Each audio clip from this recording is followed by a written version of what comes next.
म्हणजे आगामी विधानसभा निवडणुकीसाठी मनसे अध्यक्ष राज ठाकरे यांनी स्वबळाचा नारा दिला असून या निवडणुकीत 250 ते 250 जागा लढवण्याचा इरादा त्यांनी नुकताच बोलून दाखवला होता।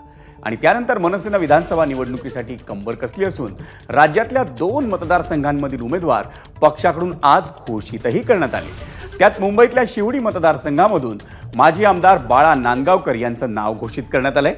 शिवडी मतदारसंघात ठाकरे गटाचे अजय चौधरी हे विद्यमान आमदार आहेत।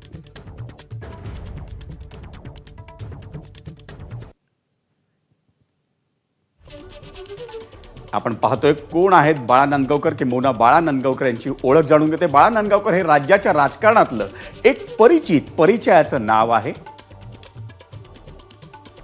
राज ठाकरेंची सावली अशी महाराष्ट्र सैनिकांमध्ये त्यांची ओळख आहे। मनसेतला पहिला फळीतला नेता म्हणजे कोण तर बाळा नांदगावकर। नांदगावकरांच्या राजकीय कारकिर्दीची सुरुवात ही शिवसेनेतून झाली। 1992 साली ते नागपाड्यातून पहिल्यांदा नगरसेवक म्हणून निवडून आले। 1995 साली माझगाव मतदारसंघात छगन भुजबळांचा पराभव करून ते पहिल्यांदा आमदार झाले।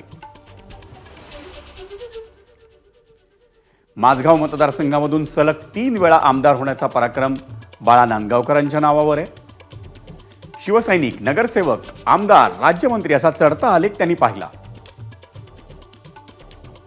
2006 साली राज ठाकरे यांच्या साथीनं ते त्यांच्याच महाराष्ट्र नवनिर्माण सेनेत दाखल झाले। 2009 साली मनसेच्या तिकिटावर शिवडी मतदारसंघातून ते चौथ्यांदा आमदारही झाले। पण 2014 आणि 2019 सालच्या विधानसभा निवडणुकीत त्यांना अपयश पाहावं लागलं।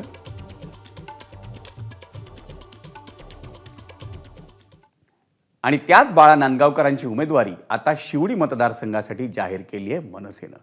परत शिवडी विधानसभा मतदारसंघामधल्या उमेदवारीवरून बाळा नांदगावकर आणि विद्यमान आमदार अजय चौधरी या दोघांनी काय प्रतिक्रिया दिली आहे? पक्षाचा आणि सन्माननीय राजसाहेब ठाकरे यांचा मनापासून आभारी आहे की त्यांनी माझ्यावरती विश्वास दाखवलेला आहे आणि मला पुन्हा एकदा शिवडी मतदारसंघातून उमेदवारी जाहीर केलेली आहे।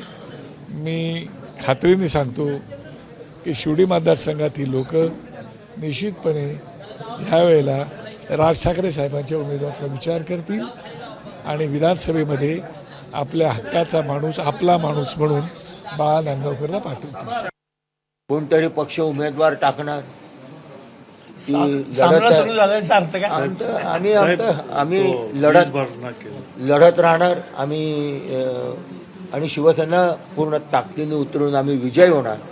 आम्ही महाविकास आघाडी लढते, त्याच्या माध्यमातून आम्ही पुन्हा एकदा शिवडी विधानसभेवरती भगवा फडकवल्याशिवाय राहणार। एबीपी माझा, उघडा डोळे बघा नीट।